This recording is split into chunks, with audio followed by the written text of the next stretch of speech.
Sempat tolak dinaturalisasi, kini pemain ini ditawar klub Liga 1. Masa depan cerah Jay Izzes bersama timnas. Cetak banyak rekor, LCY realistis tatap putaran ketiga. Jadi, simak terus berita Timnas PES selengkapnya.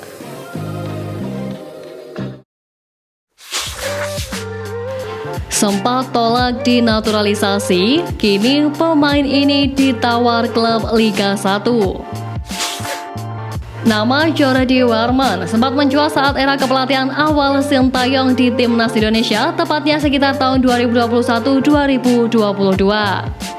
Pemain keturunan Jakarta ini masuk radar naturalisasi PSSI berbarengan dengan Jordi Amat, Saint Patinama hingga Sandy Walsh. Namun berbeda dengan tiga pemain tersebut, Jordi Warman dikabarkan tidak melanjutkan proses naturalisasinya.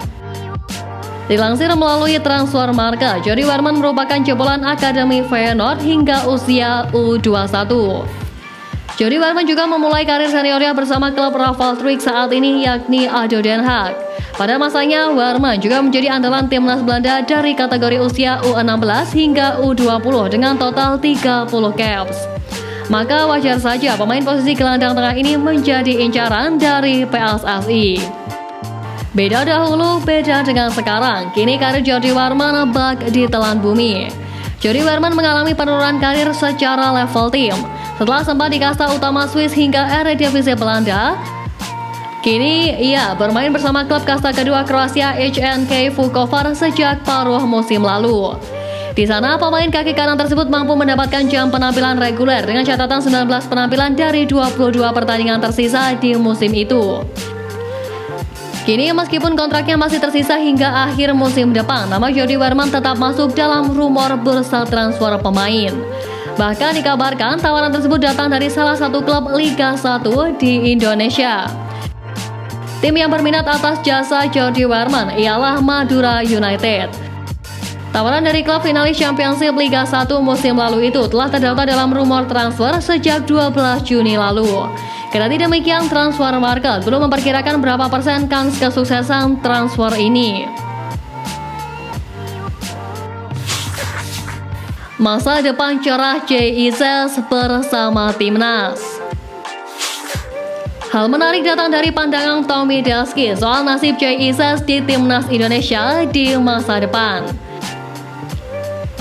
Menurut Tommy Daski, Jay Izzes bisa saja mendapatkan kepercayaan dari Sintayong untuk mengemban tugas penting di skuad Garuda.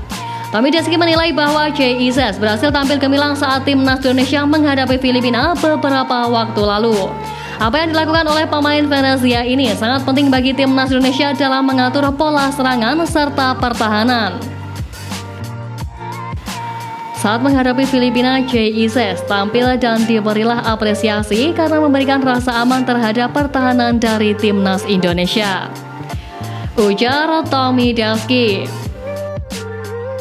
Menurut Tommy Daski, Jay Izzes memiliki sosok leadership selama bermain bersama skuad Garuda. Tak heran juga banyak bermunculan opini yang menganggap pemain berusia 24 tahun ini layak menjadi kapten timnas Indonesia. Menurutnya, Jay Izzes merupakan sosok yang selama ini menjadi sosok yang diinginkan oleh Coach Sintayong. Sebab menurut pandangan Sintayong, pemain timnas Indonesia kurang berani untuk saling memberikan instruksi kepada sesama rekannya di lapangan. Oleh sebab itu, leadership dan kemampuan komunikasi yang dimiliki Jay Izzes menjadikan pemain tersebut punya peluang besar untuk dipercaya sebagai kapten timnas Indonesia ke depannya. Walau begitu, Tommy Daski bukan menilai Jordi Amat ataupun pemain timnas Indonesia lainnya punya kemampuan yang buruk sebagai kapten.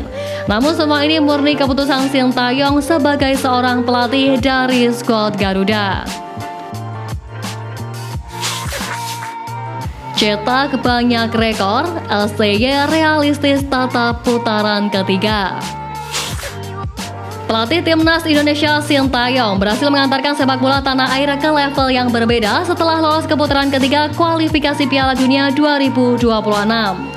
Sebelum prestasi ini, Sintayong telah mencatatkan banyak sejarah untuk sepak bola Indonesia.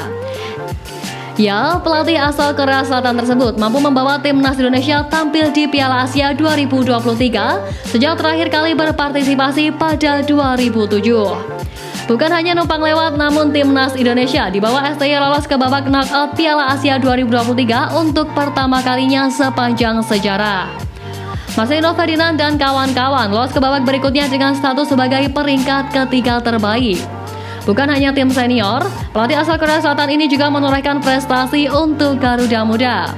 Pada Piala Asia U23 2024, timnas Indonesia U23 berhasil lolos ke babak semifinal. Bahkan Justin Hubner dan kawan-kawan berhasil mengalahkan tim kuat Asia seperti Australia dan Korea Selatan. Namun berbicara soal persaingan di babak ketiga kualifikasi Piala Dunia nanti, Sintayong menginginkan target realistis saat timnas Indonesia berlaga di fase tersebut. Pelatih asal Korea Selatan itu mengatakan timnas Indonesia bisa bersaing untuk peringkat ketiga atau keempat. Ia menyadari kekuatan timnya saat ini sangat sulit untuk bisa main di putaran final Piala Dunia 2026. Pelatih berusia 53 tahun itu bahkan mengaku bahwa babak playoff bisa menjadi jalan untuk pasukan Garuda melaju ke putaran selanjutnya.